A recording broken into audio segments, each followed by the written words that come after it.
Okay, so I have decided to make this uh, guide for players who play a lot of low stakes live poker and are looking to get better at their game.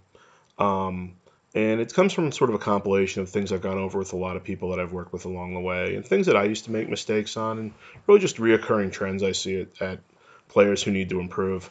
And so I'm going to go through this list, and it's just 10 mistakes people make at live low stakes. Any questions, feel free to put them in the comments. I'd be happy to address them, and we will go from there. This is my first long length YouTube video, so if you have any comments or things you'd like to see improved or whatever else along the way, please let me know. And let's get started. I will be going relatively quickly, otherwise this is going to be a 30 or 40-minute video, and that's not really my goal. So this will not be totally comprehensive, but it should give a brief overview, and we can certainly discuss more in the comments if people have questions. So what is this guide and what it is not? This is an overview of topics I think people will be able to easily apply to their games. This is not going to be an in-depth study course. This is just a list of things to get you started. Every one of these topics can be explored far more in depth along the way, and I may do other more specific topics. Consider this more of an overall survey. And this is really for live recreational players that play 1-2, 1-3, 2-5, things along that nature, 5-5 maybe even. Um, but it's not for the pro. It's not for the person who's grinding 10-25 and things like that.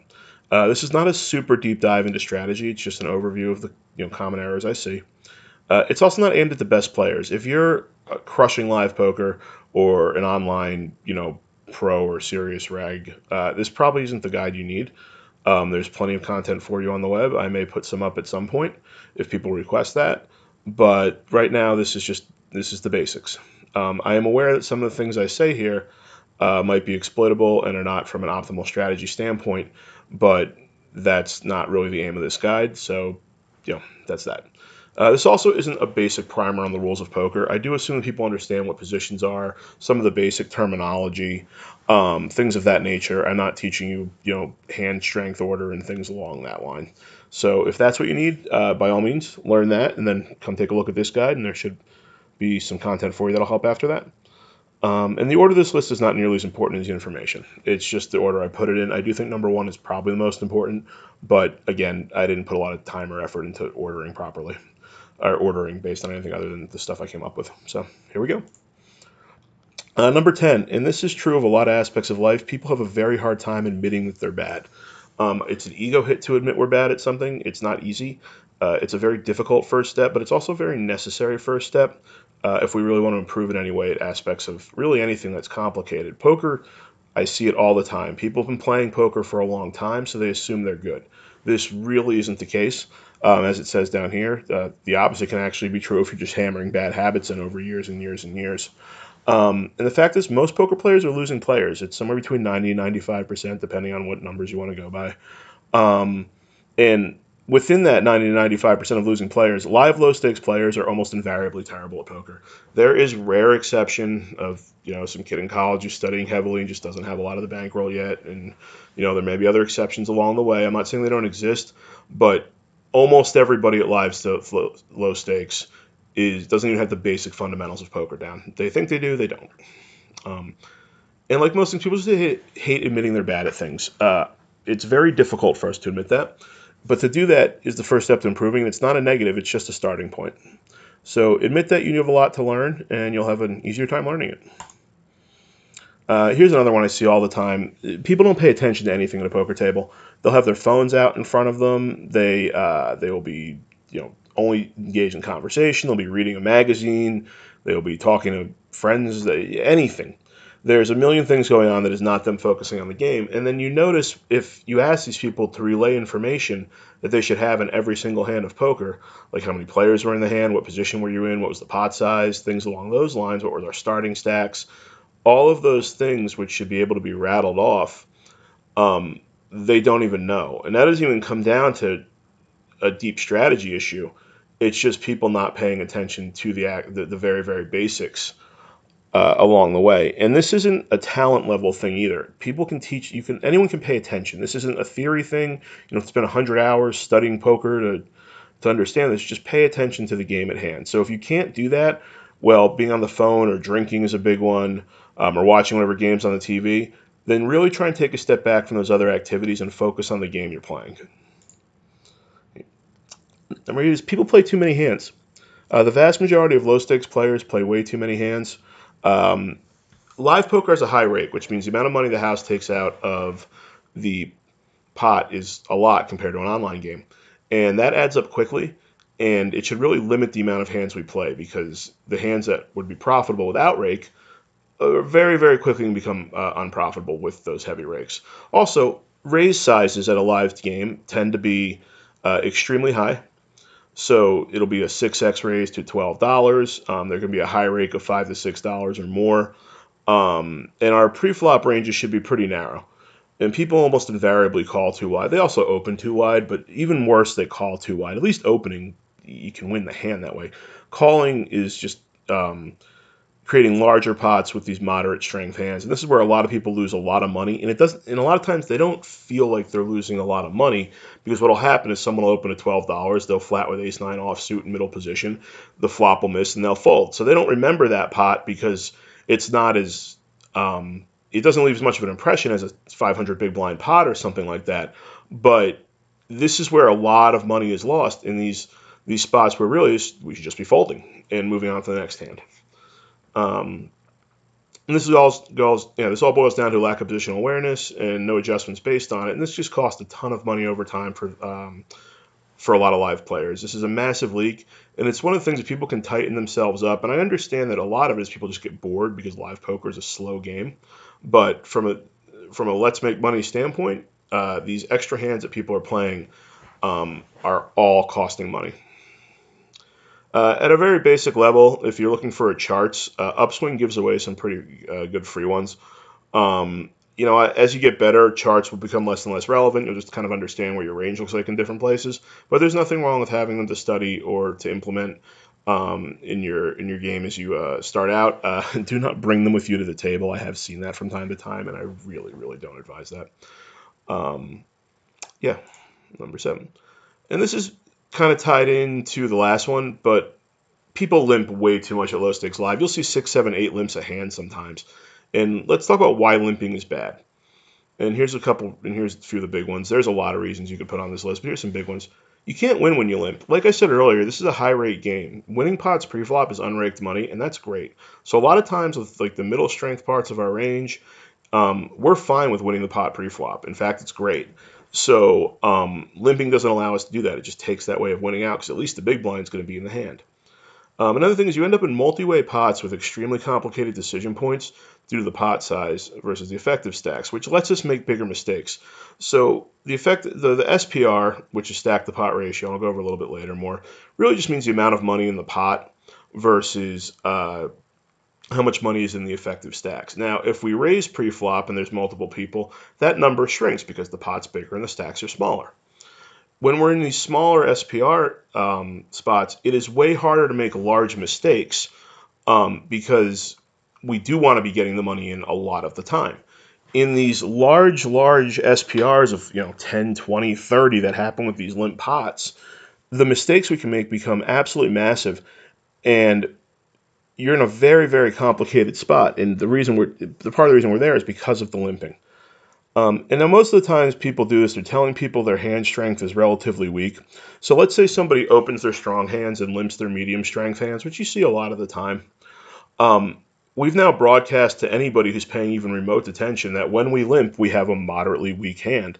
And I know people go, oh, but I limp aces sometimes too, and I can't stand limp. People love limping aces lately. I've seen this in the last year or two constantly, and it's an absolute disaster. The necessity of low stakes players to make money slowly because slow playing for some reason excites them is absolutely awful. Raise your aces, raise your kings. Stop doing this check raise, this limp raise line all the time. And because yes, it occasionally works, and a lot of the time you get over limped, or it just doesn't make you more money than raising. So side tangent there. Stop doing that. But really what happens when people limp in middle position and things like that, they're just outlining that their hand is relatively weak.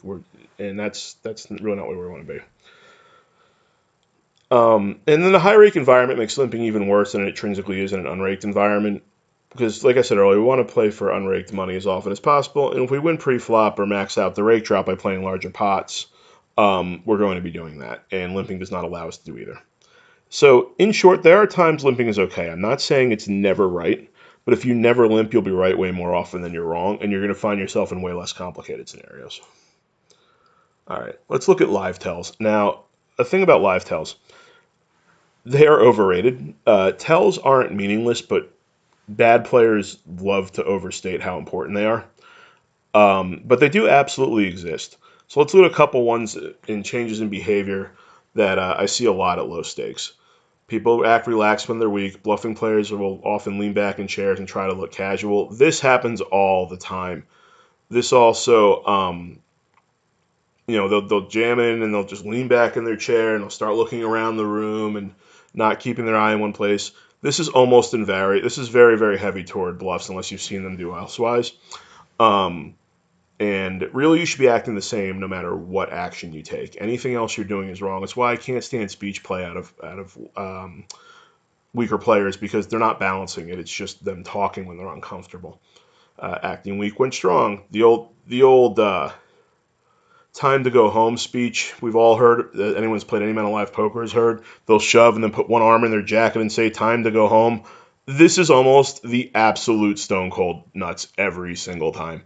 I can count on maybe one hand in 15 years of live poker the amount of times this hasn't just been the absolute nuts. There's no balance to this line at all, and I see it all the time.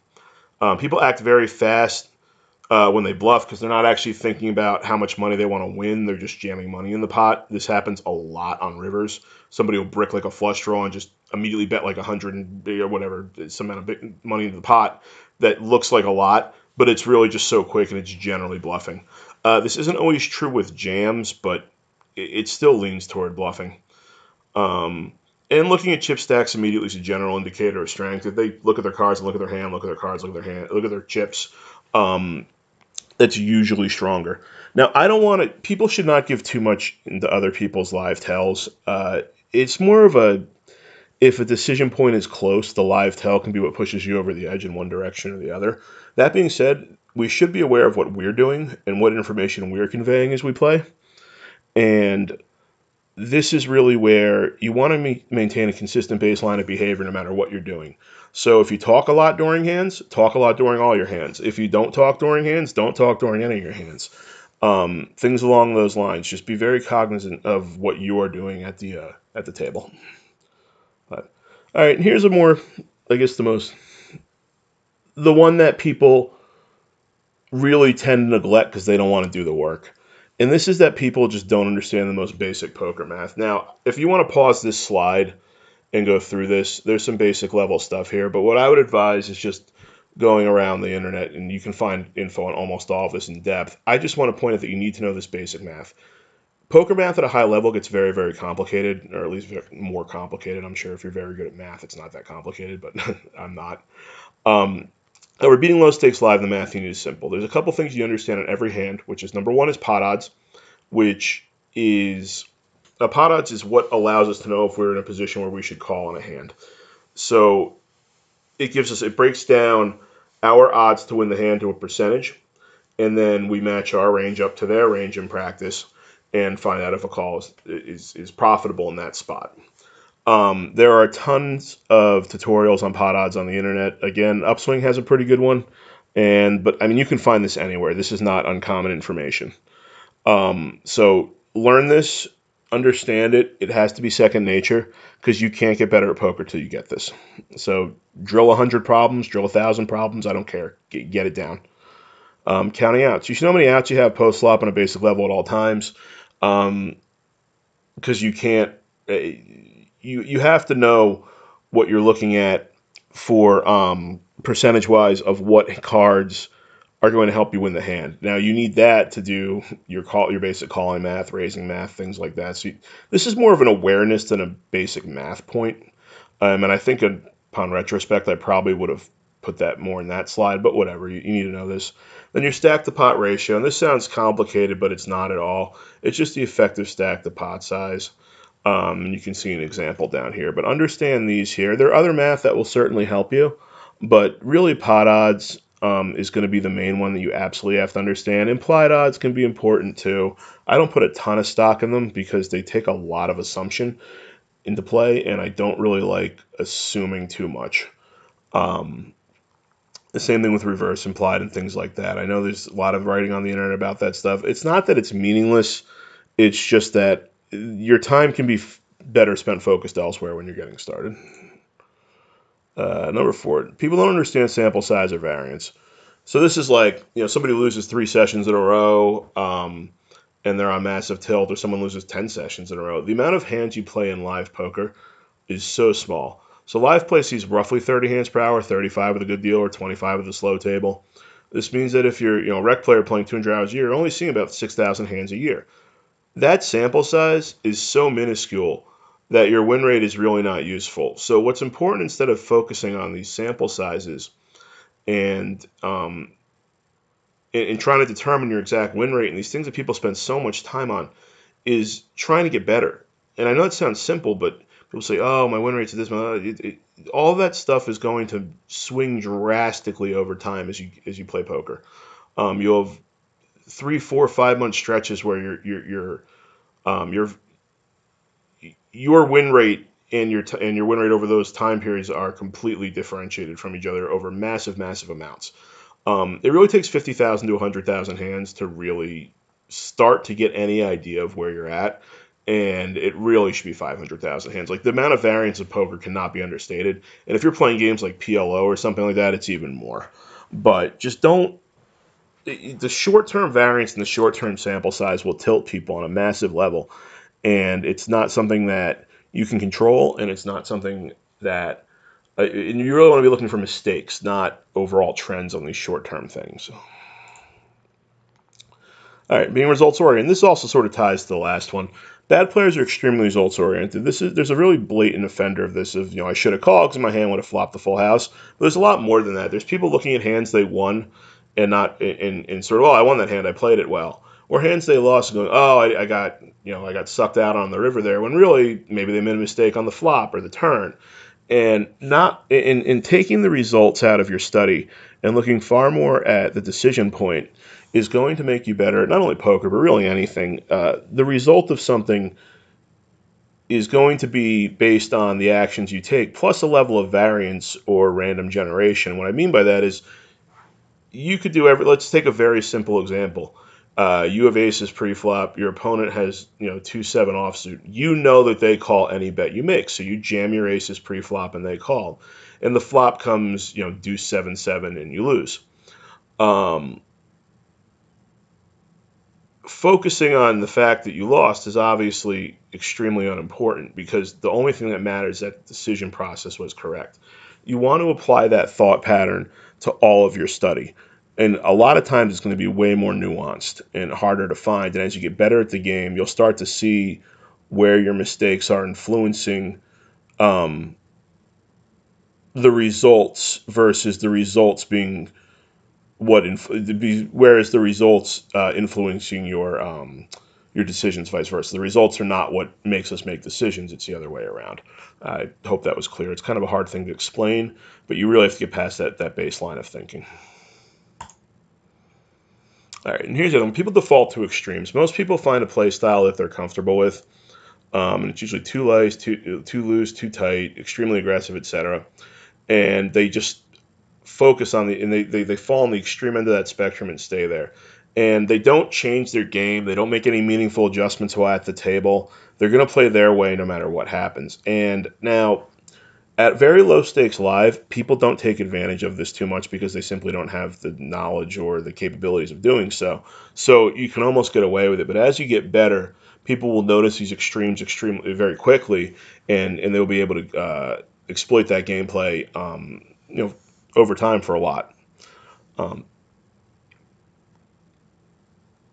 Another thing on the other side of this is, you shouldn't expect other people to be making large, meaningful adjustments.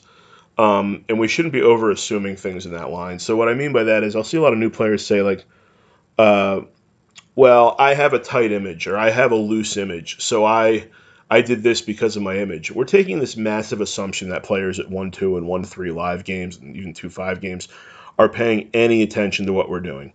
Um, because they're stuck in their extreme. They're going to play their game no matter what their game is. And for them to make meaningful adjustments to what we're doing is an extreme leap, um, an assumption of what's going on around us, and we really don't want to do that. So don't default to extremes. Try and have an adjustable kind of gameplay. Try and be aware of the game around you. Make the changes you need to make, and don't get too stuck in your ways. And lastly, people don't talk about poker enough. I think the best way to get better at poker is to discuss poker with other people. The way I got better was finding a group of people that were significantly better than me and talking about poker. And for a long time, them just telling me that I was wrong a lot. And they were right. I was wrong a lot. Um, it's preferable people in this discussion are better than you, but it also has some. But teaching people that aren't as good as you or people that are the same as you discussing things absolutely has a positive impact. Teaching concepts and makes you understand them yourself, and discussing people on your level, you can all grow together. But having people better than you around is paramount to progressing quickly, especially people that are better than you that can explain their thought process. That is going to be better for your game than almost anything else. Uh, and just to know, complain about bad beats with your buddies is fine, but it's not poker discussion. Like you want to focus on getting better. And don't be scared of being wrong. You're going to be wrong a lot playing poker. I'm wrong all the time. People better than me are wrong a lot. And one thing you'll see in analysis videos out of better players is they'll constantly say, oh, I should have done this, or oh, this wasn't correct. But people don't want to be wrong, so they don't share information. If people not tell me hands as much, or not tell me what they did, or they'll be so intent on convincing me that their action was okay that they're closing themselves off to analysis.